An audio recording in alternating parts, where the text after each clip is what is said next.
Is the Minotaur alive? The shocking truth about the Knossos Labyrinth. Have you ever wondered what lies behind the ancient legend that has been presented to us since childhood as a beautiful tale full of heroism and monsters, but which might actually hide something far more terrifying than we imagine? What if I told you that beneath the ruins of the ancient palace on the island of Crete, in the very heart of the Mediterranean, there still rests not just a dusty archaeological find, but a gruesome reality disguised as a myth, which modern science either does not want or is afraid to fully reveal?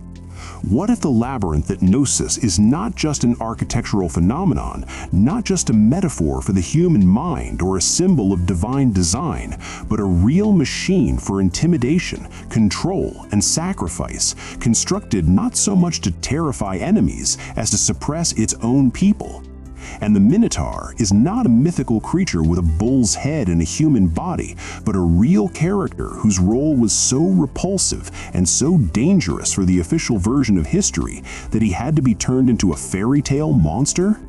Yes, exactly. The Minotaur might not have been a monster born from the adultery of Queen Pasiphae with a bull, but a priest clad in a ritual mask, or even, which is even scarier, a human who underwent a terrifying and irreversible physical transformation as part of mysteries about which we have no clue?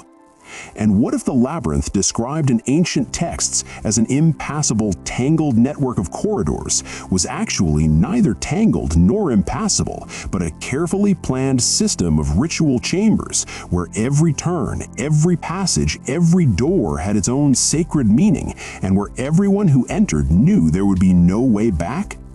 Today, we will set off on a journey that will transport us back more than 3,500 years to the era of the flourishing Minoan civilization, a time when Crete was not just an island, but the center of an entire empire, whose ships sailed the waters from Egypt to Iberia, whose palaces amazed with their magnificence, whose women wore open corsets, painted skirts, and jewelry that still looks fashionable today, and whose religion is so mysterious that even today, centuries after Arthur Evans' excavations, it remains an almost impenetrable secret to us? We will talk not just about ancient architecture, not just about myths and legends, but about how a myth can be a deliberately distorted history disguised as a story to hide a truth too dark and too dangerous for the public consciousness. We will try to go beyond the textbooks, beyond traditional interpretations, and look at the Knossos Labyrinth through the eyes of those who believe that behind every myth is a trace of a real event, behind every monster is a trace of a real crime, and behind every hero is a trace of real resistance. And yes, we will also touch upon what official archaeology stubbornly ignores or dismisses as a figment of the imagination, those strange finds, those inexplicable layout details, those symbols that clearly carry a double or even triple meaning, and those documents that either have disappeared or been interpreted so as not to raise unnecessary questions. Are you ready to look into the eyes of the Minotaur and see not a monster, but a reflection of yourself, human, all too human? The first thing that strikes anyone who has ever seen a reconstruction of the palace at Knossos is its incredible complexity, yet at the same time, the absence of any fortifications. Think about it. A huge multi-story complex covering about 15,000 square meters with hundreds of rooms, multi-level staircases, an extensive water supply and sewage system with magnificent frescoes depicting leaping bulls, graceful women, and mysterious ritual scenes. And yet no walls, no towers, no moats, not a single sign that it was built out of fear of an external enemy. This should already alert anyone accustomed to logical thinking, because in that era, 3,500 years ago, the world was far from a peaceful place, and any significant center of power should have been prepared for an attack, a siege, or the protection of its riches. And yet, nothing? Only open courtyards, wide staircases, grand halls, and ritual altars? So perhaps this palace was not a castle in the usual sense, but represented something else, something for which fortifications were not just unnecessary, but even harmful. And if so, what was its real function? Arthur Evans, the British archaeologist who began excavations at Knossos in 1901, was also occupied by this architectural mystery, and being a man of his time, prone to romanticizing antiquity, he decided that the absence of walls spoke of the peace and prosperity of the Minoan civilization, of its exceptional humanity and almost utopian harmony.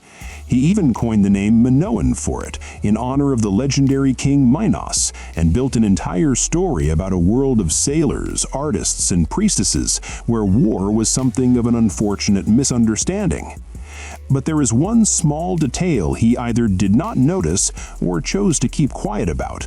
If you look at the palace plan carefully, it becomes clear that most of the rooms are not living quarters, not warehouses, and not workshops, but specifically ritual spaces, and their arrangement is subject not to the logic of convenience, but to the logic of a sacred path, a path of initiation, a path leading deeper and deeper into the bowels of the building, further from the light and closer to something that the ancient Greeks called the megaron, the sacred center, the heart of the labyrinth.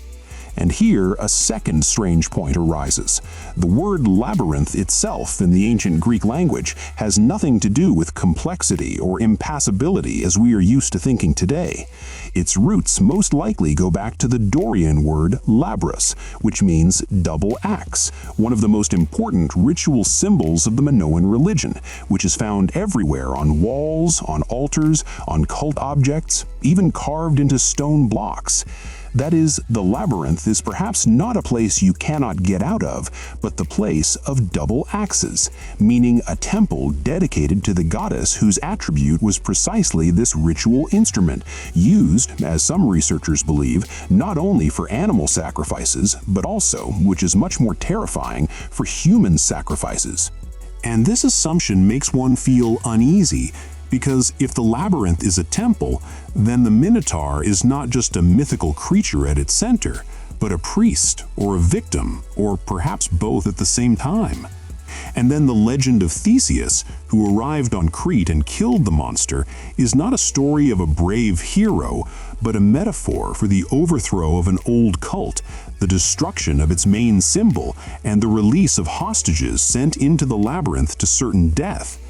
But what hostages? Where were they from? And why exactly 7 young men and 7 young women from Athens every 9th year? Why does this number 7 appear so often in the myth? Why exactly 9 years for the interval between sending sacrifices? This is a rigid rhythm, almost like a biological one, almost like a menstrual cycle or a lunar calendar, and it cannot be accidental. What if the number 7 is connected to the planets known in antiquity, or to the chakras, or to the levels of initiation, and 9 to the period of pregnancy, or the cycle of the goddess dying and being reborn? And if so, what was being born in the Knossos Labyrinth? What was dying there every 9 years? And what was reborn after that? When we speak of the Minotaur, we immediately imagine a monster, a man with a bull's head imprisoned in a dungeon, thirsting for blood and flesh. And this visual image is so powerful that it completely obscures any attempts at a rational explanation. But let's step away from the myth for a minute and look at the facts, at what we really know about Minoan culture. Firstly, the bull there was not just an animal, but a sacred symbol, perhaps even the embodiment of divine power, a power connected to fertility, to the earth, and to the underworld. Scenes of taurocatapsia, or bull leaping, are depicted on dozens of frescoes, and they do not look like simple entertainment. The participants are dressed in formal clothes, their movements are precise, almost ritualistic, and the spectators are in strict order, as if at a ceremony rather than a performance. And what is especially strange is that in these scenes, women participate most often, which in the ancient world, where physical strength was considered a male prerogative, looks unusual to say the least. Maybe these are not jumps at all, but a symbolic mounting of the bull, an attempt to subdue its power and enter into a mystical union with it. And then pacifies adultery with the bull is not just an erotic fantasy, but an allegory of a ritual union between a queen priestess and the embodiment of a deity. And the child born from this union is not a monster, but a sacred offspring, a half-god, possessing the strength of a bull and the mind of a man, yet too dangerous for society because his existence violates the natural order of things. And so he is not killed, but isolated, not in a dungeon as the myth tells, but in a special sacred space in the very heart of the labyrinth, where he becomes a living idol, a living vessel for divine energy. And then he is fed not with human flesh, as the legend says, but with something else, perhaps sacred potions, perhaps animal blood, perhaps what we would today call psychotropic substances, to keep him in a state of trance, in a state close to divine madness. And then Theseus is not a hero, but a violator of the sacred order, the murderer of a divine being who perhaps did not want to kill anyone, but simply existed in his own world, in his own rhythm, in his own path. And the ball of thread given to him by Ariadne is not just a trick, but a symbol of breaking the connection with the goddess, with the great mother whose name might have been forgotten, but whose symbols, the double axe, snakes, horns, the tree of life, still look at us from frescoes and clay tablets. And then the labyrinth is not a prison for the Minotaur, but his sanctuary, his womb, his temple, and he who enters it goes not to his death, but to a meeting with a divine, however terrifying it may be in its manifestation. And then the 7 young men and 7 young women are not victims in the literal sense, but candidates for dedication, for initiation, for a transition to another state of being. And those who could not withstand the trial died, while those who passed became something more than just humans. But this was kept silent because such knowledge is not intended for everyone. And then the myth of the Minotaur is not a story about the victory of reason over instinct as they teach us in schools, but rather a warning. Do not go where you should not. Do not violate ancient laws. Do not touch what should remain hidden. But all of these are just interpretations, beautiful and logical, but still just assumptions.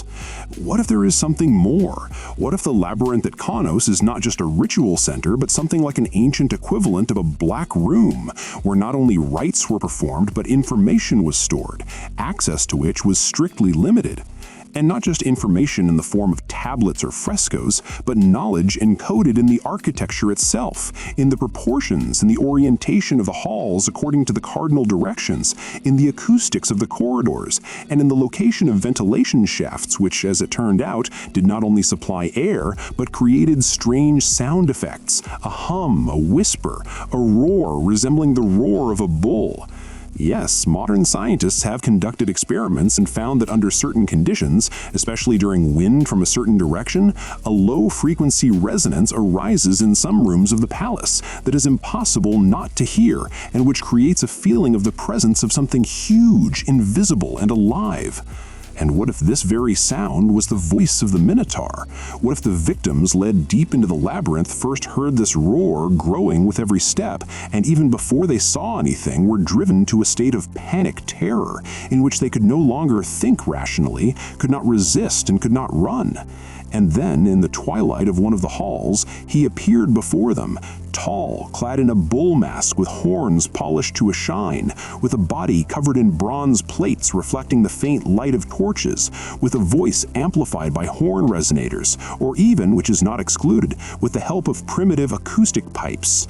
And then this is no longer a myth, but a theater of horror, a theater staged not for the sake of spectacle, but for the sake of power, for control, for suppressing the will of entire generations.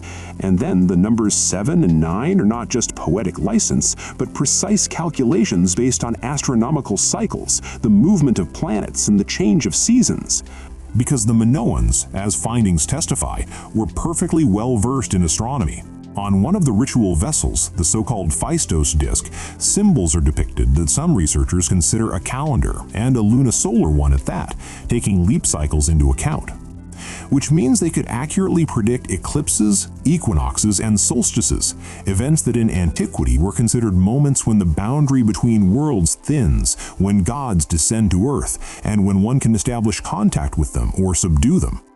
And then every 9 years, on a certain day when the sun, moon, and certain stars lined up in the necessary configuration, and when the earth, perhaps, made its own sounds through cracks in the rocks beneath the palace, the labyrinth came alive, and a ritual began, which we today call sacrifice, but which was something far greater, an act of cosmic tuning, an attempt to synchronize human time with the divine.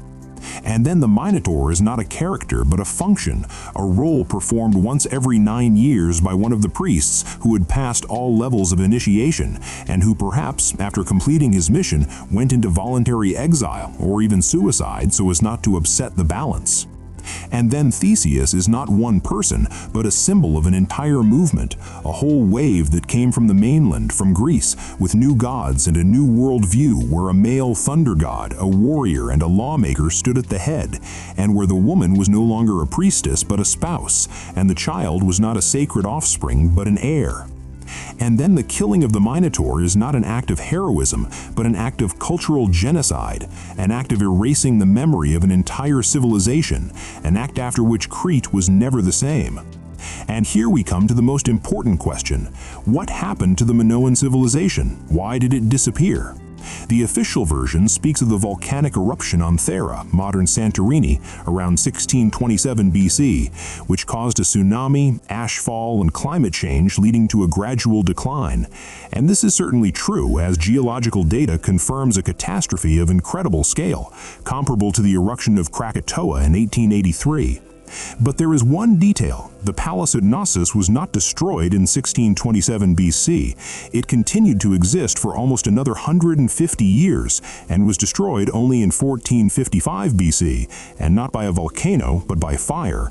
And not just any fire, but a systematic, deliberate arson, moreover from several sides simultaneously, which suggests a storming, an attack, and violence. And who were these attackers? The Mycenaean Greeks? The ancestors of the heroes of the Trojan War? Possibly, but then why was not a single skeleton found in the ruins of the palace? Not a single trace of battle? Not a single burial of the fallen? Why was not a single body discovered in the labyrinth? Why were all the valuables, gold, bronze, precious stones, removed rather than left under the debris?